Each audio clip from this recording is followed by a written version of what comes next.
is Neymar! Oh, wow! বিশ্বকাপের মঞ্চে ভুলের কোনো সুযোগ নেই, আর সেই গুরুত্বপূর্ণ মুহূর্তেই নিজেদের শেষ গ্রুপ ম্যাচে মাঠে নামতে যাচ্ছে 5 বারের বিশ্ব চ্যাম্পিয়ন ব্রাজিল। সামনে স্কটল্যান্ড, লক্ষ্য নকআউট পর্বের টিকিট নিশ্চিত করার পাশাপাশি গ্রুপ সেরার আসন ধরে রাখা। তবে ম্যাচের আগে দলে এসেছে একটি আমূল পরিবর্তন। চোটের কারণে ছিটকে গেছে রাফিনহা, আর তার জায়গায় সুযোগ পেতে পারেন তরুণ ফরওয়ার্ড রায়ান। নেইমারকে ঘিরেও রয়েছে বাড়তি আগ্রহ, যদিও ব্রাজিলের এই মহাতারকা শুরুতেই বেঞ্চেই থাকছেন বলে ইঙ্গিত দিয়েছেন কোচ কার্লো আনচেলত্তি।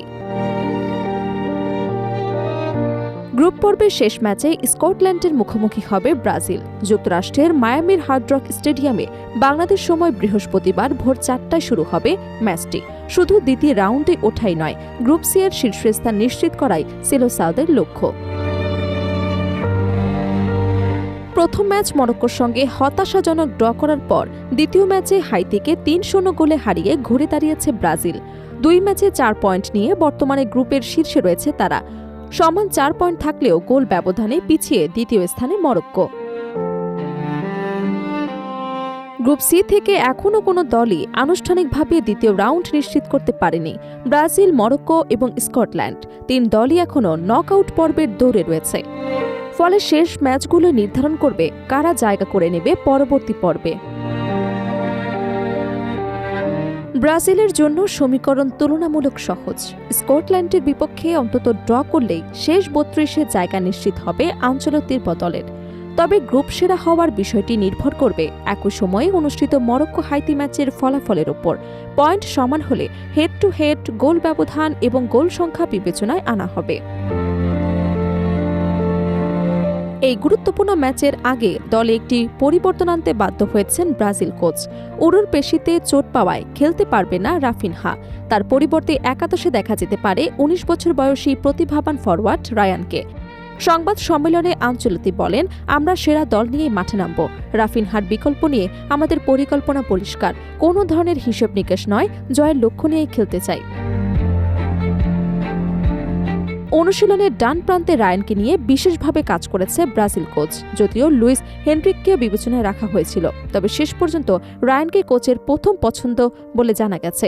তার গতি, ড্রিবলিং এবং আক্রমণে বৈচিত্র্য আনার সক্ষমতার উপর আস্থা রাখছেন আনচেলত্তি।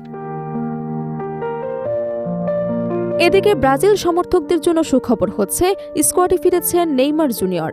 দীর্ঘ সময় ইনজুরির কারণে মাঠের বাইরে থাকার পর তিনি এখন অনেকটাই সুস্থ।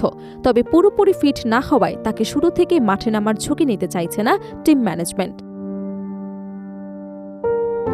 ব্রাজিল কোচ জানিয়েছে, ম্যাচের পরিস্থিতি বিবেচনায় শেষ দিকে বদলি হিসেবে মাঠে নামানো হতে পারে 10 নম্বর জার্সিধারী এই মহাতারকাকে।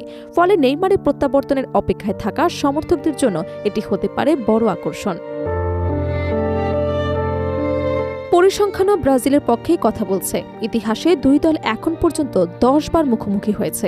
এর মধ্যে 8 ম্যাচে জয় পেয়েছে ব্রাজিল, বাকি 2টি ম্যাচ ড্র হয়েছে। স্কটল্যান্ড এখনও ব্রাজিলকে হারানোর স্বাদ পায়নি। বিশ্বকাপের মঞ্চেও আধিপত্য ব্রাজিলেরই। 4 বারের সাক্ষাতে 3 বার জয় পেয়েছে সেলেসাওরা, একটি ম্যাচ ড্র হয়েছে। তাই ইতিহাস, পরিসংখ্যান এবং বর্তমান ফর্ম সবকিছুই ব্রাজিলের পক্ষে থাকলেও বিশ্বকাপের মতো আসরে কোনো প্রতিপক্ষকেই হালকাভাবে নেওয়ার সুযোগ নেই। এখন দেখার বিষয়, রাফিনহার অনুপস্থিতিতে তরুণ রায়ান কতটা দায়িত্ব নিতে পারেন এবং বেঞ্চে থাকা নেইমার শেষ পর্যন্ত মাঠে নেমে ব্রাজিল সমর্থকদের নতুন কোনো আনন্দের উপলক্ষ এনে দিতে পারেন কিনা।